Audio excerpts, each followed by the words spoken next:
Hey everyone, welcome to the Subscribers to Sales channel. My name is Dawn and I am going to go over all of the steps you need so that you can become a YouTuber this year and make big money from it. So let's get into it. All right, the first step is really making sure that you have your niche solid. Now, that's not to say that you have to keep the same niche all the time, but that is to say that at the beginning, you have a really clear idea of who your audience is. So for example, health and wellness is not necessarily a niche. And why? Because it's kind of too broad. Health and wellness could be yoga, but it could also be powerlifting. It could also be meditation.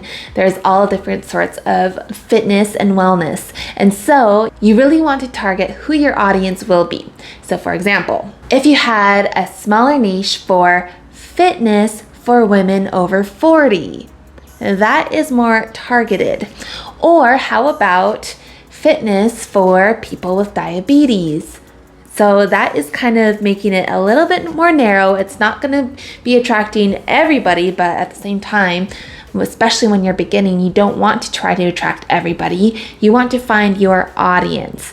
And again, this might change later down the road as you get better and better at YouTube. But just make sure for the beginning, you know very clearly what your niche is and who your audience is going to be. The second step is really getting familiar with what's out there already. And so, for example, if you are interested in, doing DIYs at home, check out other channels that are also doing DIYs. You might get a lot of inspiration. You might see like, oh, I kind of like this editing style, or I really like the way they do their thumbnails, or I really like the way they structure their content. These are all things that you need to take note of because you can take the best bits that you like from all these different channels and then figure out, okay, this is how I want mine to look like. And so research, go out there, watch other videos. I know sometimes it can feel a little daunting, especially if you're like, okay, I want to do it just like this person. However, they are so much better than me. They have millions of subscribers. Like all the people are going to watch them. They're not going to watch me. Don't worry about that because in the end, people are actually going to watch you because they really like your personality. They like how they connect to you, different than how that person can. And so don't even worry about that. Just focus on researching, also seeing like what is doing well on other channels. So for example, if you see a channel you're really interested in and you're like, hey, like, let me see their videos. So you scroll over to their videos and you're like, oh, hey, this video got like a couple million views and their other videos don't have that many views. So what's happening in this video and what should I take note of from it? So research. That is step 2, research. Step 3, this is where you get to be a lot more creative, very fun. It kind of goes hand in hand with step 2, which is research. But really figure out what you want your branding to look like. So decide what colors do you like? What color palette do you like? If you have a hard time picking colors out, then a really awesome tip is to go into canva.com and go into where they have their colors. And so in the colors, you can see, okay, if I type in light blue, for example, then they're going to give you different palettes of colors that work well together. Maybe they're not just going to be blues. Maybe you'll see some greens and some pinks and other colors that contrast really well with light blue. So that's just a really nice tool to have if you're not great at color picking. However, if you know what you like, then play around with that. See what other colors match. If you're trying to figure out, okay, like how many colors do I need? Well, just try to find maybe like 5 or 6 colors that you really like and that go well really together. And that's all you need. And then everything you do for your branding and whatnot, just make sure it's following any of those 6 colors and then boom, those are your branding colors. Another thing you need to focus on is what kind of font do you like? What kind of font is like the perfect font for your audience? For example, channels that are kind of leaning towards like makeup and like like girly things, they use more of like a fancier font. Or ones in education really focus on big, bold letters. And so figure out what works for you, figure out what's nice.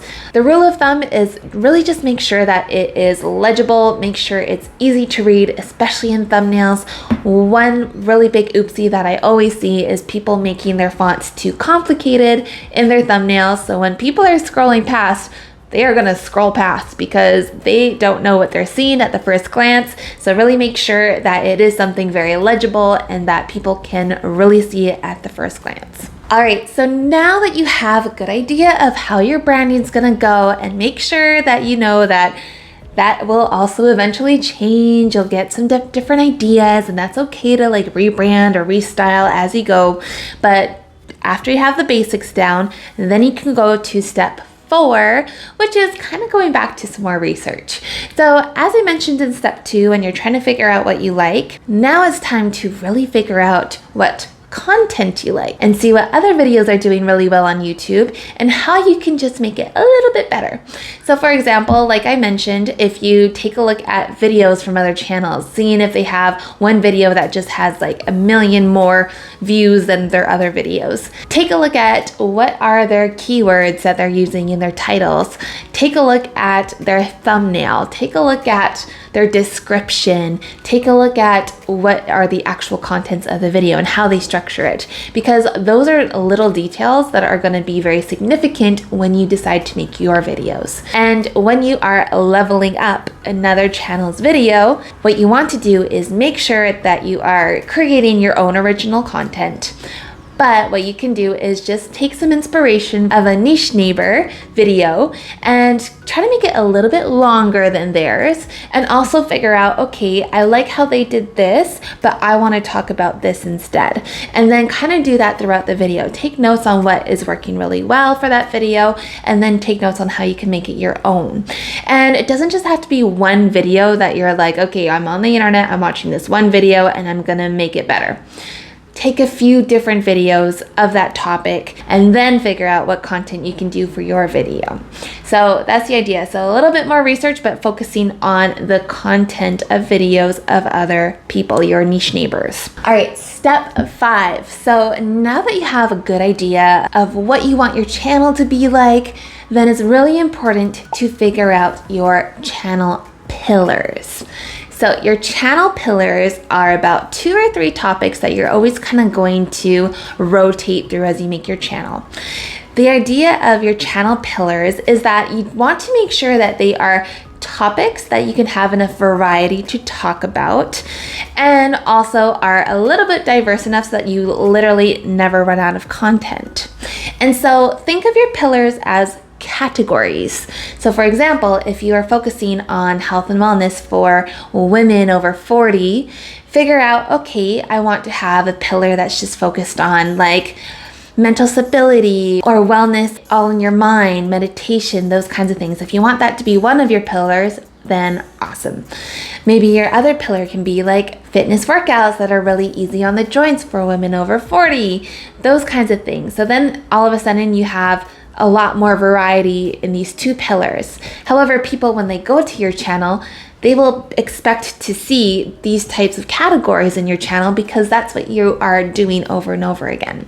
And so make sure that when you are figuring out your pillars, you don't want to try to make them too niche. You don't want to put yourself in a pigeonhole where you find yourself having to make the exact same video over and over and over again, but just make it narrow enough so that it leaves you with room to make different kinds of videos following that category or that pillar for the long run. All right, let's go to step 6. So now that you have an idea of your branding, what videos you like on YouTube, what you want your videos to look like, the content, the pillars, now we want to brainstorm what kind of videos are going to be on your channel.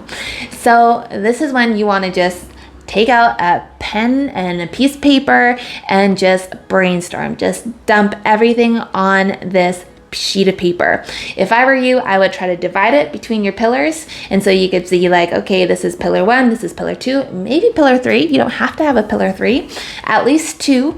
And then jot down what kind of videos you can do for each pillar, for each category.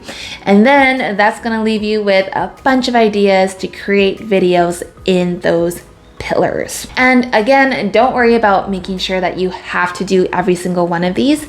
This is just for your brain to be like, okay, this is the direction we're going and this is where we're dumping it. And so just brain dump everything. As you go, you're going to be like, oh, you know what? Maybe I don't want to do that kind of video, but maybe I'll do this kind of video because it's going to benefit me more. So again, at the first stages, just put the brain dump down and just know that it can change later, or maybe it will stay the same, but nothing is ever fixed. All right, step number 7, create your YouTube schedule. So figure out when you have time for YouTube. Figure out maybe if there's going to be one day only for research and planning and scripting. Maybe there's going to be only one day for editing or those kinds of things. Figure out what works best for your schedule. If you need to have some kind of idea or recommendations, then check out my other video talking about how I'm able to run my YouTube channel with only 3 hours a week. And so if that interests you, take a look at the link in the description and I will have it linked there. But for me, what works for me is I only spend 3 hours a week to get 2 or 3 videos done every week. And so that's what works for me. It's going to be different for you, but if you need some guidance, check out that video down below in the description. All right, number 8, step 8. It's going to be so fun because you are going to create your studio. And so as you create your studio, you want to just make sure that you have some kind of good lighting, some kind of good audio, and you don't need to have fancy equipment whatsoever. You can even just use your phone. You can just use your anything, honestly, anything. If you are trying to figure out what you need to invest in first, and in terms of equipment, just try to invest in a good audio, a good mic. Like, it doesn't have to be fancy, it just has to be better than what your phone is. Because anything a little bit too crackly, people are going to be turned off by. People are not going to care so much about the appearance of your video as much as they're going to care about the audio. They want to make sure they can hear you clearly. So that's what I would suggest to invest in first if that's something that you want to do. But again, to start, you don't need to invest in anything as long as you have a cell phone, but make sure you have clear audio, and that's all you have to worry about. In terms of the rest of your studio, just make sure that the background is really plain. Don't try to make it too busy. For me, I'm just in front of my view at home, which is thankfully a really nice park, but that's how I have it. Very simple, very clean.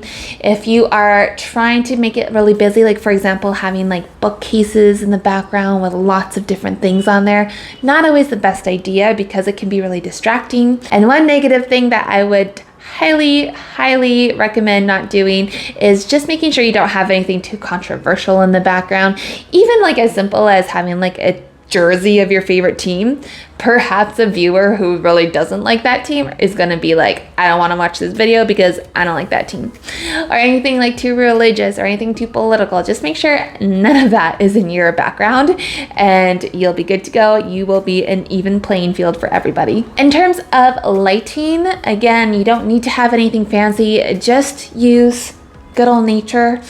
If you have a window, which I hope you do, just make your studio in front of the window because then all that light is going to be right on you and it's going to be perfect. That's all you need. That's what Marissa does. That's what I do. Just natural lighting is amazing. If you wish to have some kind of light in front of you, you can just simply use a lamp. Take off like maybe like the covering of the lamp and just use the bulb directly. Or if you want to invest in a ring light, that is okay too. Again, it's not necessary, and as long as you have a window, then it's something that you don't really have to worry about. And always just make sure that the lighting that you choose is going to be in front of you so that you do not appear too shadowy. All right, and step 9, which is to script your video, your first video. So as you are scripting, just make sure that you are using bullet points. We don't want to write a full script of every single thing you're going to say. Why? because you don't want to be looking down at your notes as you are filming. It's going to be really distracting. It's not going to look so good. It's not going to look and feel as natural to your viewers. So it's a really good practice just to do bullet points, quick little notes for yourself so that you can just talk freely and it's going to look great. As you script, it's really just going to be like back in elementary school when you learn how to kind of like script for your first story. You just want to have some kind of intro. You want to make sure you have some body in there, just highlighting which points you want to cover, and then making sure you have your ending pretty clear. That's all it is. It's just making sure you have a strong intro, strong ending, and then making sure the stuff in the middle is just really clear and jotted down. And that's it. So I hope these steps have been clear so far.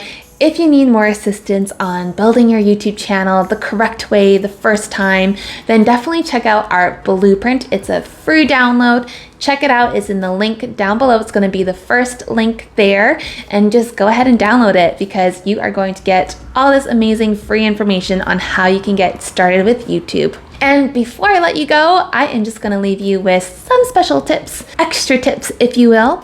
And that is just to make sure that you are feeling great about this process. One of the first things I would recommend is just don't think too hard about it. A lot of people, especially in our Subscribers to Sales membership, they get really stuck on perfectionism. They really get stuck on not wanting to progress any further because they're like, well, I don't have my branding down perfectly, or I don't have this down perfectly. That's not what you need to worry about. What you need to focus on is just being able to get your first video out there. Don't care about perfectionism. Don't care too much about editing. Like, that's not what you need to focus on. Consistency is key, not perfectionism. People are not going to judge what you have for them for the first time. Absolutely not. One of my favorite things to recommend people is to go check out some of their favorite YouTubers, because if you scroll down to their very first video, you're going to see like, wow, they have come such a long way since their first video. Maybe their first video is not perfect at all. Maybe it's really awkward, and that's okay to have your first video is really awkward. But if you need some support or any kind of boost, just go to your favorite YouTuber, check out their first video, and realize that people go a long way. You just have to get started. All right, so that is all from me for today. I hope you get started with your channel soon, and check out the next video, which is all about the equipment you can use for your YouTube studio, just over here. See you next time.